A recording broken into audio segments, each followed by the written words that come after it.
अस्सलामुअलैकुम। आज मैं आपको बुक D3 जिसका चैप्टर नंबर 1 है उसकी एक्सरसाइज 1A का क्वेश्चन 5 कराऊंगी। आइए हम क्वेश्चन 5 रीड करते हैं।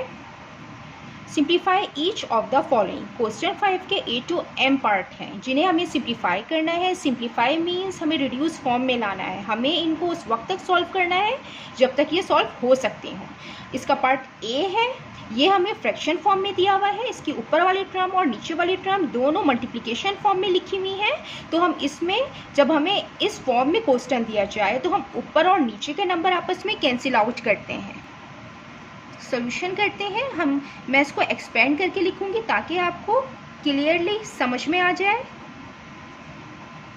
यहाँ पे a माइनस बी पे होल स्क्वायर है, इसका मतलब है कि a माइनस बी 2 टाइम्स है। हम इसको 2 टाइम्स लिख देते हैं। 27 इंटू एक्स क्यूब है, इसका मतलब है कि x 3 टाइम है। यहाँ पे a माइनस बी पे क्यूब है, इसका मतलब है कि ये भी 3 टाइम्स है। a minus b into a minus b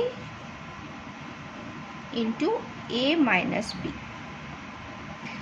अब हम कैंसिल आउट करेंगे। जो नंबर ऊपर और नीचे के कैंसिल आउट होंगे आपस में हम उनको कैंसिल आउट करेंगे। सबसे पहले हम 9 और 27 को देखते हैं। 9 और 27 आपस में कैंसिल आउट हो रहे हैं।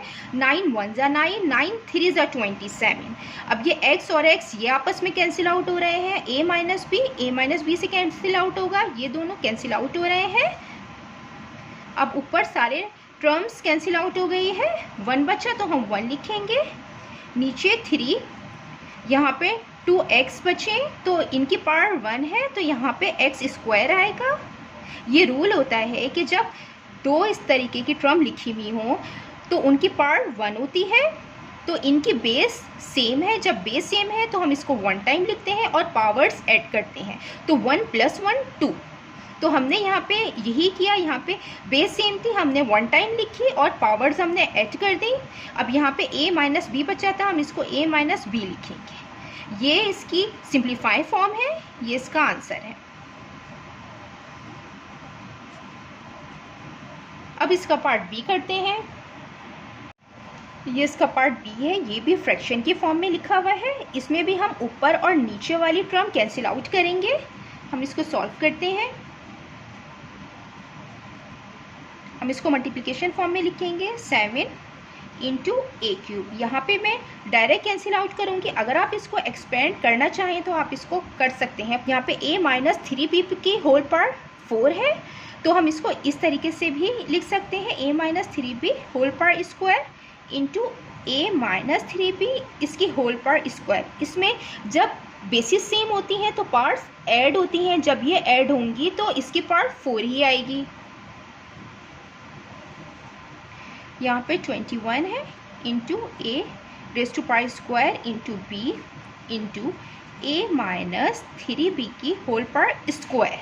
अब सबसे पहले हम ये देखेंगे कि ये नंबर कैंसिल आउट हो रहे हैं तो 7 और 21 आपस में कैंसिल आउट होते हैं। 7 1 जा 7, 7 3 जा 21। यहाँ पे a क्यूब और a स्क्वायर है तो a cube upon a square. इसका मतलब है कि a क्यूब जो है वो 3 टाइम है और a स्क्वायर का मतलब है कि ये 2 टाइम है। तो ये 2a से कैंसिल आउट हो जाएंगे। ऊपर a बचेगा तो ये इससे कैंसिल आउट हो गए। a आया। यहाँ पे b है नीचे और ऊपर b नहीं है, इसलिए हम इसको ऐसे ही लिखेंगे। यहाँ पे a माइनस 3b पे होल स्क्वायर है, ये आपस में कैंसिल आउट होंगे। अब यहाँ पे बचा ऊपर a और a माइनस 3b की होल पावर स्क्वायर, नीचे बचा 3b। ये इसका आंसर है। अब हम इसका पार्ट सी करते हैं। ये इसका पार्ट सी है, ये भी फ्रैक्शन फॉर्म में है। हम इसको ऊपर और नीचे वाले नंबर्स कट करेंगे। 8 into a into b cube, इसको भी हम डायरेक्ट करेंगे। अगर आप इसको एक्सपेंड करके लिखना चाहें तो लिख सकते हैं। 32 into a square into b into, अच्छा यहाँ पे लिखा हुआ है 3b प्लस 2 है और ऊपर जो टर्म दी हुई है वो 2a प्लस 3b है, तो हम इसको इस तरीके से भी लिख सकते हैं 2a प्लस 3b। अगर प्लस में नंबर दिए हुए हों और हम उन नंबर को आगे पीछे करके लिखते हैं तो उस टर्म में कोई फ़र्क नहीं पड़ता। जैसे कि 3 प्लस 2 है तो ये भी 5 होता है, और अगर हम 2 प्लस 3 करेंगे तब भी 5 आएगा। तो हमने यहाँ पे 2a पहले लिख दिया और 3b बाद में लिखा है, ताकि ऊपर और नीचे वाली टर्म आपस में कैंसिल आउट हो जाएं। तो यहाँ पे 8 और 32 ये आपस में कैंसिल आउट हो रहे हैं। 8 1 ज़ा 8, 8 4 ज़ा 32, ये हो गए कट। अब यहाँ पे नीचे a स्क्वायर है, इसका मतलब है कि 2 टाइम a है, ऊपर 1 टाइम है, तो 1 टाइम 2 टाइम a को कैंसिल करेगा। यहाँ पे b क्यूब है और यहाँ पे b है, इसका मतलब है कि b क्यूब है तो b 3 टाइम है, नीचे b है तो ये 1 टाइम वाला b ये वाले b से कैंसिल आउट हो जाएगा, तो ऊपर b स्क्वायर आएगा, तो ये b स्क्वायर बचा, ये इससे कैंसिल हो गया, b स्क्वायर बचा, और ये 1 टाइम लिखा हुआ है, ये 2 टाइम लिखा हुआ है, तो ये इससे कैंसिल आउट हो जाएगा। अब ऊपर जो टर्म आई है वो आई है b square 2a plus 3b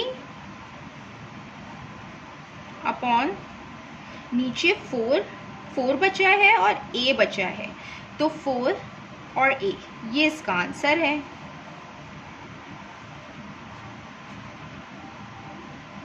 अब हम इसका पार्ट डी करते हैं।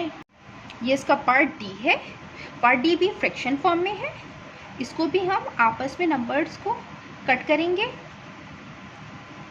8 इंटू a इंटू यहाँ पे n क्यूब है, इसका मतलब है कि ये 3 टाइम्स n है। मैं यहाँ पे आपको एक्सपेंड करके बता देती हूँ, डायरेक्ट करना चाहें तो आप डायरेक्ट भी कर सकते हैं। 96 मल्टीप्लाई बाय यहाँ पे a स्क्वायर है, इसका मतलब है कि 2 टाइम a है, यहाँ पे n है, इंटू ऊपर b प्लस c की टर्म लिखी हुई है और नीचे c प्लस b लिखा हुआ है, तो हम इसको ऊपर वाली टर्म की तरह लिख देते हैं ताकि आपस में आसानी से कैंसिल आउट हो जाए, b प्लस c। जब हम प्लस में इसको नंबर्स को आगे पीछे करते हैं तो कुछ फ़र्क नहीं पड़ता, ये मैं आपको पहले वाले पार्ट में भी बता चुकी हूँ। अब ये 8 और 96 आपस में कैंसिल आउट हो रहे हैं। 8 1 ज़ा 8, 8 12 ज़ा 96, ये a से कैंसिल आउट हो गया, ये a can say cancel out हो गया, और ये b प्लस c ये 1 टाइम है, ये 2 टाइम है, तो ये 2 टाइम से ये 1 टाइम वाला कैंसिल आउट हो गया। तो ऊपर आया, यहाँ पे बेस सेम है इनकी, तो हम 1 टाइम n लिखते हैं और पार्ट्स ऐड करते हैं, ये रूल होता है, तो 1 + 1 स्क्वायर आ जाएगा। नीचे 12 बचा a, 12 a into b plus c, ये आंसर है।